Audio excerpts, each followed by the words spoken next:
Circulou por aí que o dono do Nubank economizou 500 milhões de reais em imposto só de mudar para o Uruguai. Isso é um mito, não porque os números sejam falsos, mas porque a explicação que passaram para você está incompleta.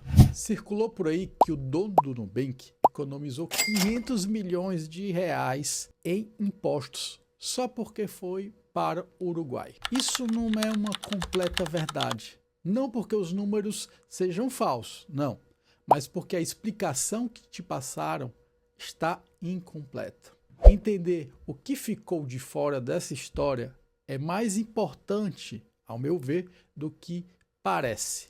Porque é exatamente essa lacuna que faz o brasileiro comum tomar a decisão errada, achando que só é necessário, só precisa mudar do endereço que resolve a questão fiscal dele.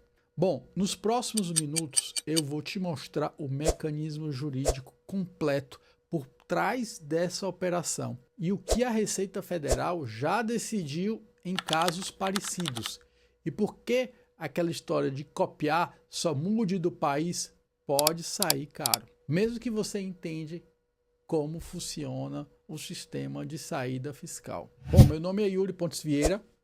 Eu sou advogado tributarista internacional e já trabalho há mais de 20 anos com essa questão de tributação internacional, de entrada e saída fiscal do Brasil, atendendo os brasileiros em processo de saída e os estrangeiros que desejam morar ou investir no Brasil. E todo santo dia eu vejo gente confundir o que aconteceu com o Velez, né, que é o dono do Nubank, com o que realmente é possível fazer. A maioria das pessoas segue o caminho óbvio.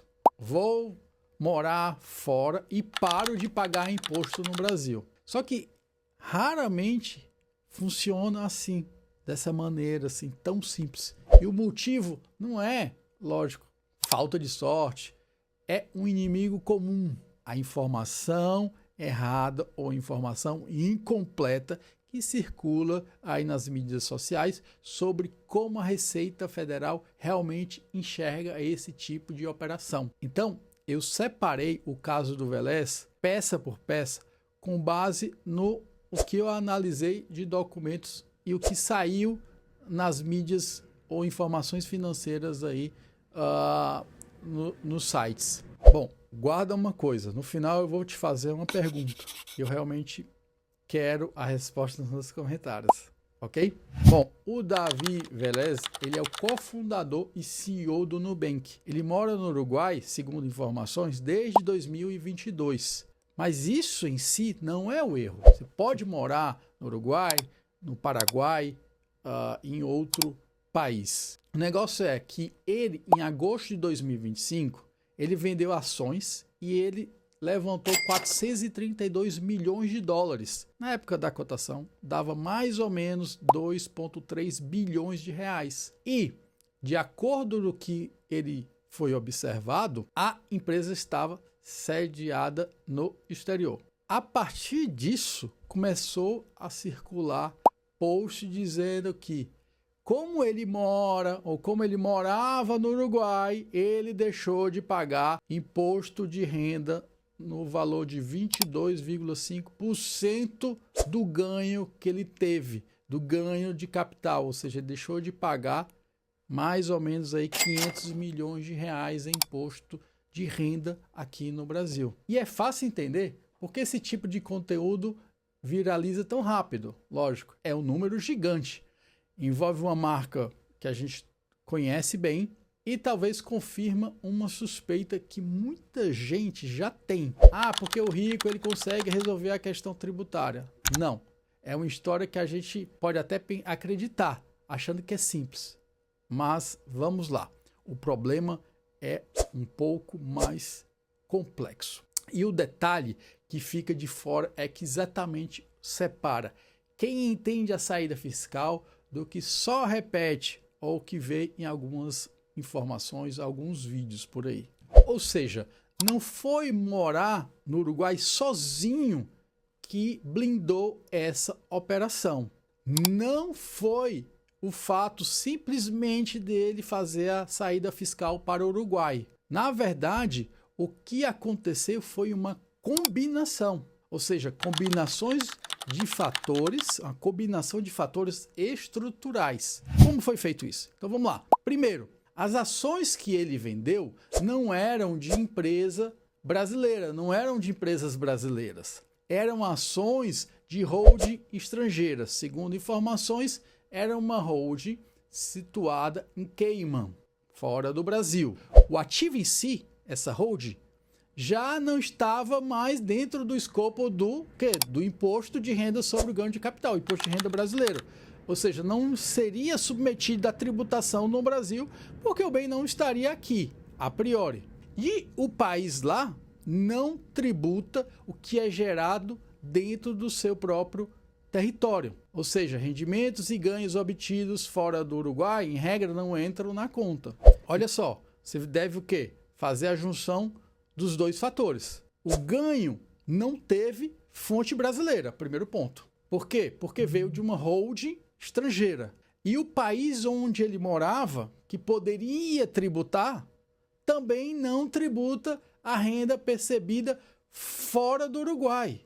Então, pense, dois fatores, a conjugação desses dois fatores, renda de fonte estrangeira, residência fiscal que não é do Brasil, residência fiscal que não tributa a fonte estrangeira. Consequentemente, há possibilidade de não pagar imposto sobre esse ganho de capital. Agora, deixa eu te dar um exemplo para fixar. Imagina que, em vez do Velez, fosse um executivo brasileiro, tá? Qualquer, com ações em empresas brasileiras, não de uma holding, certo? No exterior, não. Aí, esse executivo vai se mudar para o Uruguai, vai se mudar para o Paraguai. Faz tudo certinho, ele entrega a declaração de saída fiscal, faz a comunicação de saída fiscal e depois ele vende as ações. Ou seja, mesmo com essa saída formalizada por meio de todas, as entregas dos documentos necessários, e mesmo ele morando legalmente no Uruguai, o ganho é tributado no Brasil. Sim, a residência mudou, tá certo? Mas a origem do investimento das ações, elas estão aqui, não mudou. Isso que é o detalhe interessante, que, lógico, a gente viu isso constantemente. Não foi levada em conta a conjugação desses fatores. Ou seja, se a empresa no Brasil, se você tem empresa no Brasil, há sim o pagamento do ganho de capital, mesmo você sendo não residente. E assim, se há ganho de capital, é submetido à alíquota progressiva, que aí no Brasil é de no máximo 22,5%, não sobre o valor em si, mas sobre o valor do ganho, não em relação à venda em si. Vou te passar aqui a tabelinha de como funciona o ganho de capital no Brasil, de bens situados no Brasil. Okay? Então, comenta aqui embaixo o que você já ouviu de gente dizendo: ah, só me mudando para o exterior já resolve tudo. Ou seja, se eu me mudar do exterior, não vou mais pagar imposto. Né? Você já ouviu algum tipo desse comentário? Bom, mas isso não é teoria, tá? Por quê? Porque nós temos, por exemplo, o CARF, que é um órgão, uma espécie de tribunal administrativo que julga questões ou autuações ligadas ao imposto de renda, e, portanto, que a Receita Federal fiscalizou. A gente vê casos parecidos, ou seja, brasileiros que declararam a saída definitiva, ou seja, por exemplo, foram para o Uruguai, mas eles mantiveram operações, negócios, vínculos no Brasil, centros de interesses vitais relevantes no Brasil. E aí, em mais de um caso, o CARF disse o quê? Olha, como a sua operação foi aqui, como o seu centro de interesses vitais estão aqui, na prática, ele até ficou sendo considerado como residente fiscal. Então, se você só sai com papel, mas que toda a sua operação econômica, sua família, seus negócios estão aqui, cuidado, você pode ser considerado ainda como residente fiscal, mesmo se você preencher os requisitos formais de entrega de comunicação, entrega de declaração de saída definitiva. Então, a Receita ela pode fazer o quê? Desconsiderar a sua saída e cobrar o imposto, como se a pessoa nunca tivesse saída. Isso ela vai cobrar com multa e juros. E a multa é de 75%, chegando a 150%, podendo chegar a esse valor. Então, isso reforça exatamente o que eu falei. Não é sobre onde está o seu passaporte, é sobre onde está, de fato, a sua estrutura patrimonial e econômica. O que realmente protege quem está saindo do Brasil? Na verdade, são 4 pilares. Primeiro, declaração de saída definitiva no país, comunicação de saída definitiva, entregues à Receita Federal. Sem ela, formalmente você pode ser considerado como residente fiscal do Brasil, mesmo se você está fisicamente morando fora. Então, pensar nesses documentos que devem ser entregues. Segundo, onde está localizado o ativo?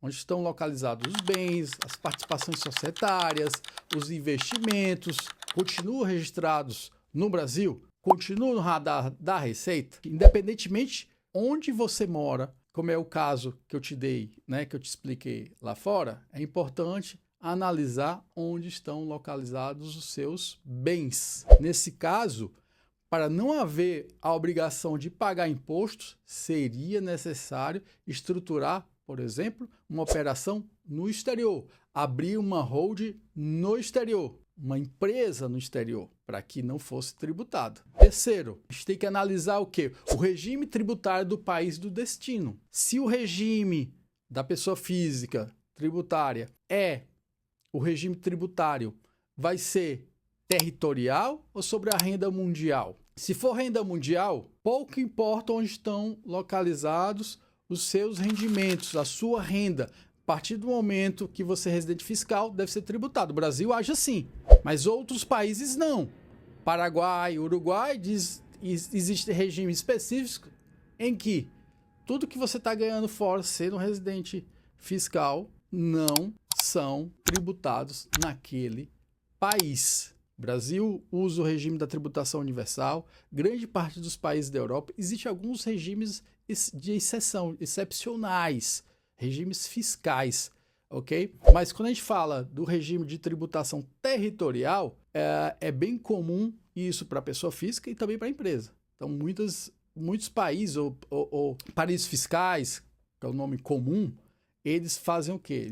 Existe a possibilidade de você se registrar ou sua empresa registrar lá e que não entra na base de cálculo do imposto de renda da empresa os ganhos que ela está tendo no exterior. Isso é o termo que a gente chama de offshore. Offshore é a possibilidade de você não ser tributado da sua renda que está fora do país em que você está recebendo os rendimentos. Quarto, o timing e a substância. Não basta, como eu falei, sair somente no papel. A gente já viu precedentes do CARF. Ou seja, é preciso que a saída seja real e regularizada no momento certo. E se mesmo depois de tudo isso existe uma situação de saída que ficou mal feita no passado, ainda assim existe um caminho. Regularização retroativa. E a regularização retroativa, ainda assim existe a possibilidade de você fazer o uso do instrumento tributário que se chama denúncia espontânea. Isso está no Código Tributário Nacional. É a possibilidade de você fazer a sua regularização retroativa e não pagar o quê? A multa. Você vai ter que pagar o imposto. Mas a multa pelo atraso do pagamento do imposto, você consegue pedir para que você consegue essa isenção. E vale lembrar, o Brasil está em vigor a Lei 14.754. Significa o quê? Que há um tratamento específico dos investimentos no exterior. Até essa lei é conhecida como a Lei das Offshore. Houve um tratamento específico para atender, para tributar, quando você é residente fiscal do Brasil, o que você está recebendo das suas offshores. Importante o quê? Fazer uma análise de todo esse processo, de todos esses pontos, 4 pontos, na hora que você decidir fazer a sua saída fiscal. E agora eu fiquei pensando, o caso do dono do Nubank prova uma coisa que eu repito sempre para os meus clientes. Não é sobre onde você mora, é sobre onde seus ativos estão. se a sua saída tem substância real e como toda essa sua estrutura foi desenhada antes da saída, antes de qualquer movimento. E tem uma coisa importante que eu preciso deixar aqui claro. Cada caso é um caso. Não existe uma fórmula única, pronta, que sirva para todo mundo. Não existe essa questão de receita de bolo. Bom, se você está, de fato, avaliando estruturar a sua saída fiscal, importante conversar com um profissional que conhece da área, um advogado, por exemplo, tributarista, que vai poder te guiar nessa empreitada. Bom, e se você chegou até aqui, você já está mais informada, eu acho, que 90% dos casos das pessoas. Então, comenta aí o que você achou desse vídeo. Então, até a próxima.